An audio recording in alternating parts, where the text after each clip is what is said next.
12번째 순서입니다.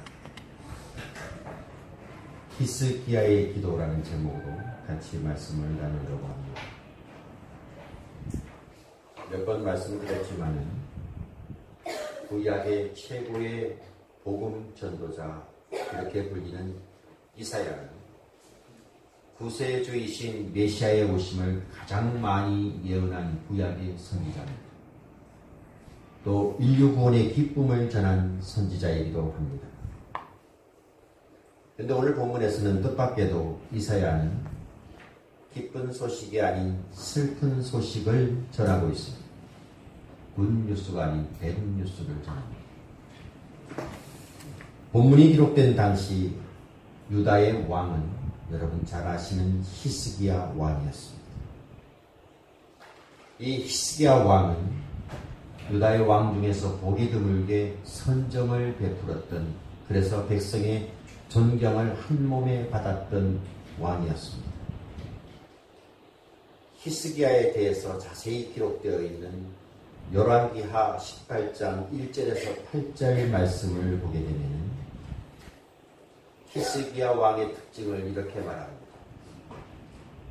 열왕기하 18장 3절에는 그는 정직한 왕이었다. 또 4절에서는 우상 숭배를 근절한 왕이었다. 5절에서는 여호와를 의지하고 신뢰했던 왕이었다. 6절에서는 여호와의 계명을 지킨 왕이다. 이렇게 묘사되고 있습니다. 더할 수 없는 찬사를 받은 왕이 히스기야 왕입니다. 그런데 그가 병이 들었습니다. 병이 들어서 누워있는 히스기야에게 이사야는 이런 메시지를 전합니다. 좀 전에 읽었던 18장 1절 말씀을 다시 보십시오. 제가 읽겠습니다. 그때 히스기야가 병들어 죽게 되니 아모스의 아들 선지자 이사야가 나아가 그에게 이르되 여호와께서 이같이 말씀하시기를 너는 내 집에 유언하라. 내가 죽고 살지 못하리라 하셨나이다 하니. 얼마나 슬픈 소식입니까? 병들어 누워있는 것도 괴로운데 하나님의 선지자가 와서 네 병 낫게 해주겠다가 아니라 너는 죽게 될 것이다 이렇게 예언을 하면서 이제 집에다가 유언을 하라가 이렇게 말을 하고 있습니다. 그런데 결과적으로 보게 되면요, 이런 선언이 오히려 히스기야에게 복음이 되었습니다. 왜냐하면 이사야가 전한 이 슬픈 소식이 이 히스기야 왕에게 유익하게 작용되었기 때문에 그렇습니다. 나쁜 줄 알았는데 나중에 보니까 축복이었다. 여러분 이것을 고사성어로 세옹지마다 그렇게 얘기하죠. 인생은 세옹지마다 이런 말을 많이 씁니다. 세옹지마의 말의 뜻은 세라는 말은 변방세, 옹은 늙은이 옹, 지는 무엇의 마는 말맞자였습니다. 그래서 변방의 늙은이가 말에 대해서 한 말, 이런 말입니다. 이 말의 유래는 이렇습니다. 옛날 중국 변방에 살고 있던 한 노인이 말을 기르고 있었는데 그 말을 굉장히 애착을 가지고 기르었습니다. 어느 날 이 말이 오랑캐 땅으로 도망을 갔습니다. 둘째 말을 잃어버렸습니다. 동네 사람들이 와가지고 이 노인을 위로합니다. 그때 이 노인은 담담하게 이런 말을 합니다. 걱정하지 마시오. 이 일이 복이 될지 화가 될지 어찌 알겠습니까? 달아났던 말이 나중에는 아주 잘생긴 암말 하나를 데리고 다시 집으로 돌아왔습니다. 둘째 말이 2마리가 생겼습니다. 동네 사람들이 또 와서 축하를 합니다. 축하합니다. 라고 얘기했더니 또 담대하게 이렇게 얘기합니다. 이것이 화가 될지 어떻게 하겠어? 며칠 지나서 그 노인의 아들이 이 말을 타고 놀다가 떨어져서 다리가 부러졌어요. 동네 사람들이 또 와서 위로를 합니다. 그때 또 노인은 말합니다. 이것이 복이 될지 어떻게 알겠어? 며칠 후에 그 나라에 전쟁이 일어납니다. 그로 인해서 젊은 사람들은 다 전쟁터에 끌려가는데 이 다리 부러진 아들은 다리를 다쳤기 때문에 전쟁에 나가지 않고 목숨을 부지할 수 있었습니다. 그래서 생긴 말이 인생만사는 세운지마다 이 말을 하지요. 인생의 길흉화복은 변화가 많습니다. 그래서 예측하기 어렵다라는 의미로 중국의 해남자의 인간훈에 나오는 말입니다. 여러분 인생을 살다 보면은 다사다난한 일들을 많이 겪습니다. 올해도 벌써 7개월을 살았는데 여러분 삶 속에 많은 일들이 있었지요. 그런 일들 가운데 우리가 겪고 있는 여러 가지 고통과 질병들, 실패와 좌절, 그리고 사망의 그림자가 때로는 슬픈 소식인 줄 알았는데 그것이 기쁜 소식이 될 수도 있다는 사실을 기억하십시오. 어떻게 그럴 수가 있습니까? 라고 궁금해하는 사람들을 위해서 히스기야 왕의 질병과 죽음에 대한 예언, 이 속에 답이 있으니까 한번 살펴보기를 원합니다. 어떻게 슬픈 소식이 기쁜 소식이 될 수가 있을까요? 이사야가 히스기야 왕에게 전한 복음의 실체는 무엇일까요? 자, 슬픈 소식이 기쁜 소식이 될 수 있는 이유. 첫째, 고난은 우리로 기도하게 한다는 것입니다. 이수인 집사가 기도했던 그 내용처럼 우리에게 고난이 오면은 믿는 사람들은 기도하는 사인으로 받아들여요. 이것이 축복이라는 겁니다. 여러분, 이사야의 예언을 들은 히스기야가 그 예언을 딱 듣자마자 처음 보인 반응이 무엇일까요? 38장 2절 3절 이번엔 여러분이 읽으십시오. 2절 3절 시작. 히스기야가 얼굴을 일부러 향하고 여호와께 기도하였는데 여호와여 보아오니 내가 주 앞에서 진실과 전심으로 행하며 주의 목전에서 선하게 행한 것을 기억하옵소서 하고 히스기야가 심히 통곡하니. 이 나쁜 소식을 들은 히스기야의 첫 번째 반응이 뭡니까? 히스기야는 가장 먼저 하나님 앞에 기도를 시작합니다. 저와 여러분이 만약에 똑같은 상황을 경험했다면 히스기야 같이 이렇게 하겠습니까? 아마도 질문이나 항의로 먼저 외쳤을 것입니다. 하나님, 내가 주 앞에서 진실함과 선함으로 행하려고 노력한 거 하나님 아시잖아요. 근데 나에게 왜 이런 시련을 주십니까?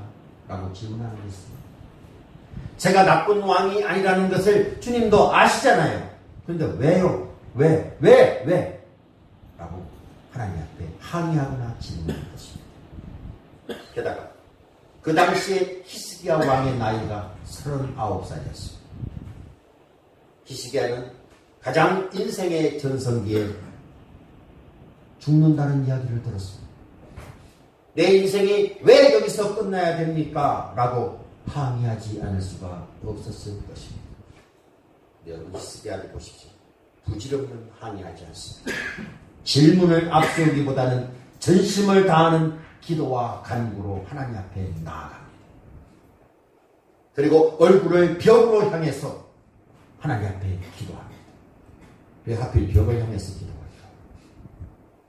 지금 처한 상황이 벽에 꽉 막힌 것처럼 그렇게 느껴졌기 때문에 벽을 향해서 기도했을까요? 아니면 벽 건너편에 계시는 하나님을 독대할 목적으로 그 장소를 선택해서 기도했을까요? 아무튼 이 벽은 히스기야는 이제 다른 모든 것에 대한 관심을 다 차단하고 온전히 초점을 하나님께 맞추고 집중할 수 있는 장소로 선택했을 가능성이 가장 크죠. 제가 부흥사계 때 전한 첫 번째 날 말씀처럼 야곱이 야복 강가에서 혼자서 홀로 하나님 앞에 서는 시간을 가졌던 것처럼. 지난주에 김현수 집사님, 김윤식 집사님하고 성경 공부를 하는 그때 마침 제목이 기도. 주님께서 직접 말씀하시기를 너희는 기도할 때 골방에 가서 기도해. 이 골방이 어디냐? 방 3개 가운데 하나. 그게 골방이 아니죠. 여기서 말하는 골방은 하나님과 혼자서 독대할 수 있는 장소를 의미합니다. 기도할 수 있는 장소. 히스기야는 벽 앞에 서서 하나님 앞에 전심전력을 다해서 기도했습니다. 그리고 3절에 보면 히스기야가 통곡하며 기도했다라고 기록하고 있습니다. 통곡할 수밖에 없었던 절망적인 상황, 자신의 종말. 그런데 여러분, 그 죽음 앞에 있지만은 그곳에서 기도할 수 있다는 것 자체 얼마나 큰 위로요 특권인지를 모릅니다. 세상 사람들은 이런 상황 속에 놓이게 되면은 절망합니다. 다른 방법이 없기 때문에 그렇습니다. 우리는 다릅니다. 이때 하나님 앞에 앞으로 나아갈 수 있는 시간이 있고 장소가 있습니다. 기도할 수 있다는 것. 얼마나 큰 위로요 특권입니다. 여러분 그 특권을 사용하십니까? 얼마나 사용하십니까? 지금은 잘 안 부르지만 옛날에 불렀던 찬송가 가운데 복음 찬송 가운데 기도할 수 있는데 라는 찬양이 생각납니다. 기도할 수 있는데 왜 걱정하십니까? 기도하면서 왜 염려하십니까? 기도할 수 있는데 왜 실망하십니까? 기도하면서 왜 방황하십니까? 자, 또 하나의 찬양이 생각났습니다. 요즘에 부르는 찬송 가운데 부르신 곳에서라는 찬양이 있죠. 부르신 곳에서 나는 예배하니 어떤 상황에도 나는 예배하니 내가 걸어갈 때 길이 되고 살아갈 때 삶이 되는 그곳에서 나는 예배하니. 자, 이 가사를 조금 바꿔보겠습니다. 부르신 곳에서 나는 기도하니 어떤 상황에도 나는 기도하니 내가 걸어갈 때 길이 되고 살아갈 때 삶이 되는 그곳에서 나는 기도하니. 실제로 히스기야는 그렇게 기도했습니다. 벽 앞에서 기도하는 히스기야에게 이제 길이 보이기 시작했습니다. 자기가 지금까지 살아왔던 인생 중에서 가장 의미 있는 새 삶을 그 벽 앞에서 바라보기 시작했습니다. 여러분, 우리도 기도할 수 있다는 것, 내가 기도에 체험할 수 있다는 것, 여러분 이것이 복음이요. 어떤 상황에도 엎드려서 살아계신 하나님께 간구할 수 있다는 것, 이것이 바로 복음의 실체입니다. 우리에게는 기쁜 소식입니다. 우리는 그런 자격이 있습니다. 그런 특권이 있습니다. 사용하십시오. 자, 슬픈 소식을 들었지만 이것이 복음이 될 수 있었던 두 번째입니다. 고난은 하나님의 응답을 경험하게 합니다. 마침내 하나님께서 응답하십니다. 히스기야에게 주어진 하나님의 응답 5절에 나와 있습니다. 5절 말씀을 여러분 또 읽으십시오. 시작. 히스기야에게 이르기를 내 조상 다윗의 하나님 여호와께서 이같이 말씀하시기를 내가 내 기도를 들었고 내 눈물을 보았노라. 내가 내 수완에 15년을 더하고. 자, 드디어 복음, 기쁜 소식이 들려왔습니다. 하나님께서 히스기야의 기도, 그가 통곡하는 소리를 들으시고 그가 흘린 눈물을 보셨습니다. 여러분, 그 히스기야의 하나님이 우리의 하나님이십니다. 히스기야의 하나님이 똑같이 지금도 우리의 소리를 듣고 계시고 우리의 눈물을 보고 계십니다. 그리고 똑같은 하나님이 오늘도 우리에게 응답하십니다. 이것이 여러분 또한 변치 않는 복음입니다.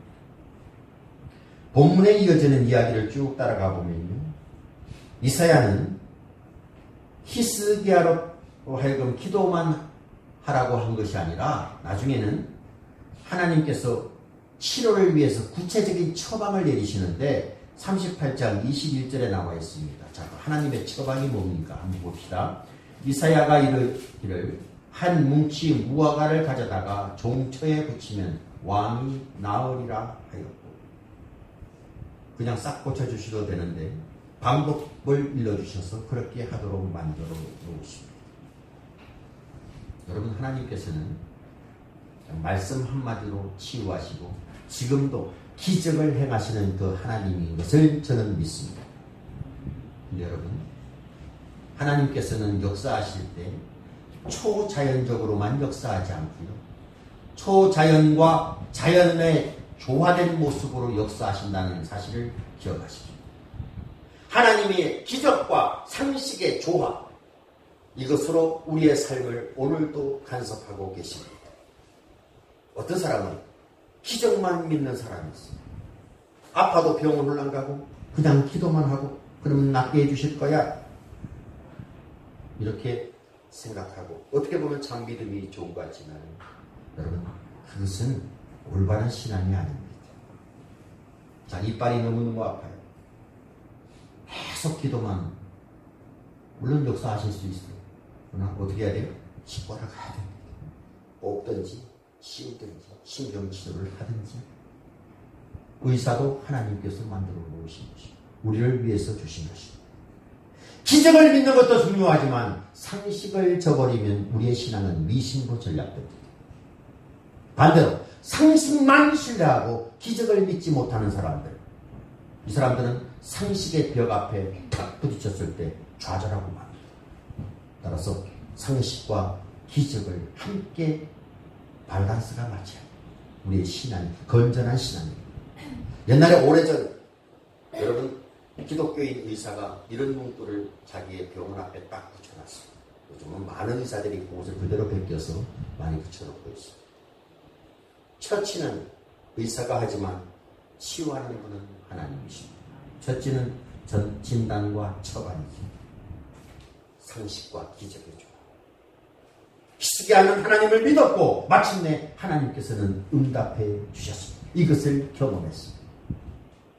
자, 슬픈 뉴스가 복음이 될 수 있었던 세 번째 이유. 세 번째, 고난은 남은 기간을 소명으로 살게 합니다. 히스기야는 기도를 통해서 15년의 수명을 연장받았습니다.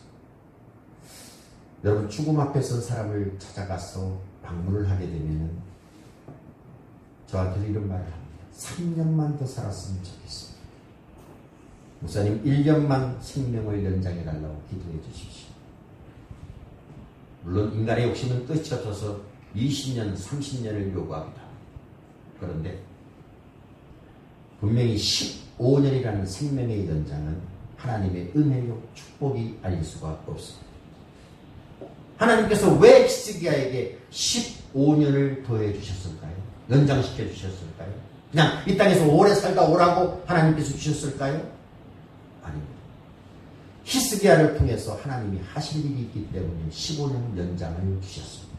자, 38장 6절 말씀을 다시 한번 읽습니다. 시작.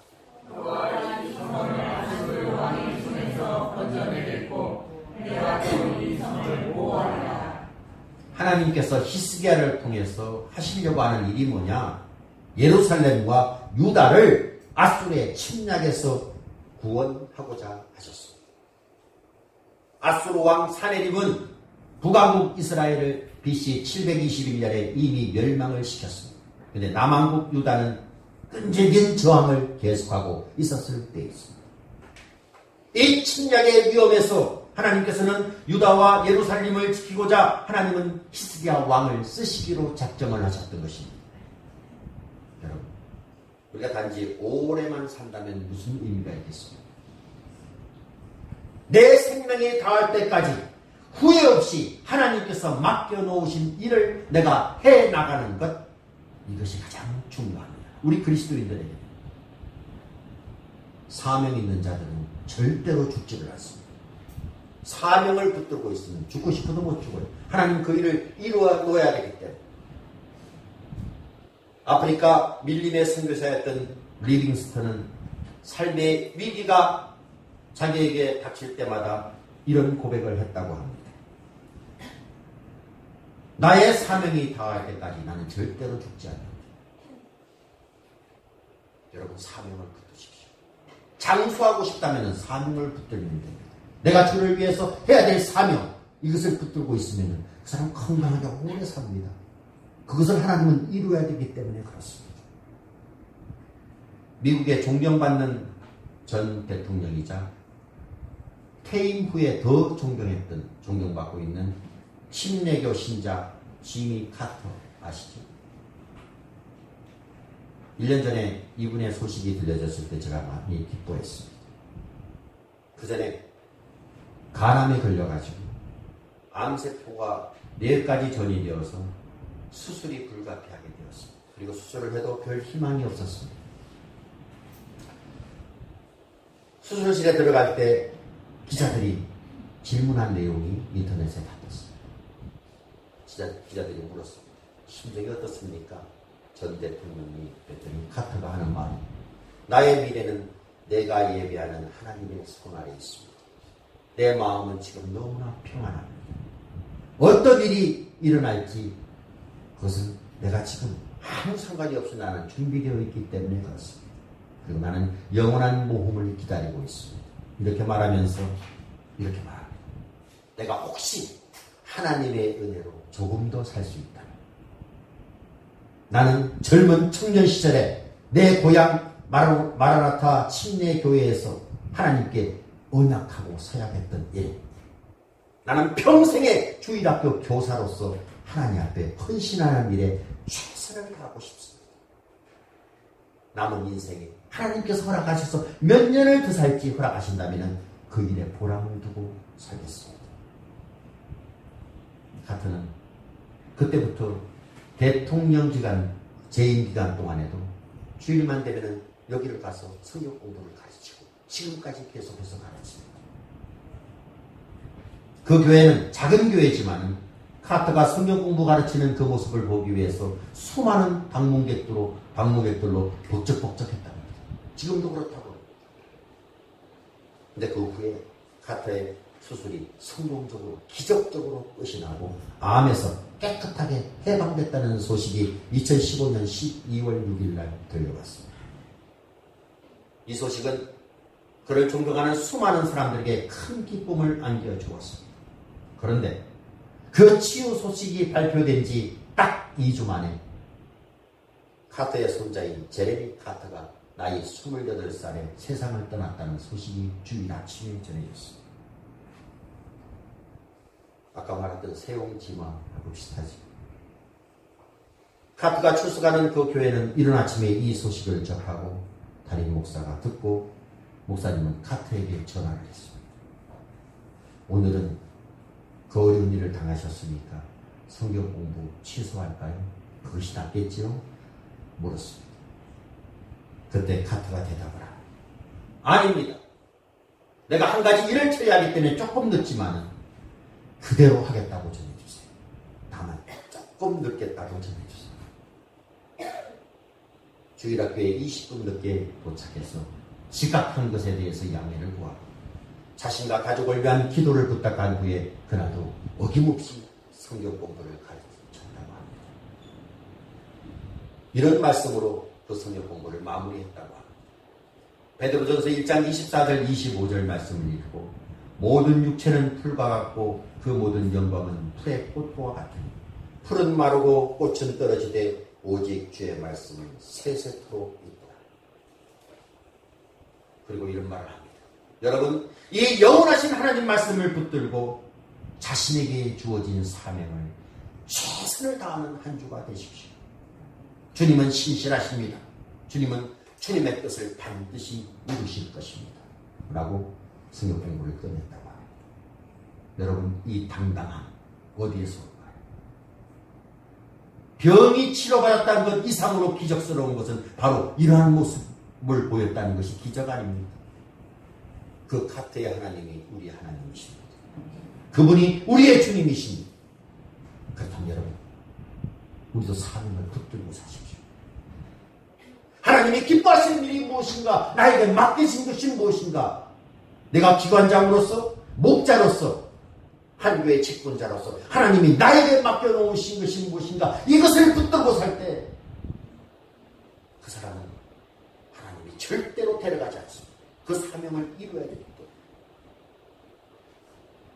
신실하신 그 하나님을 믿음으로 오늘도 한 걸음 한 걸음 내딛고 씩씩하게 나아가는 사명을 이루는 우리 사랑하는 교회의 모든 성도들이 계시기를 주의 이름으로 축복합니다.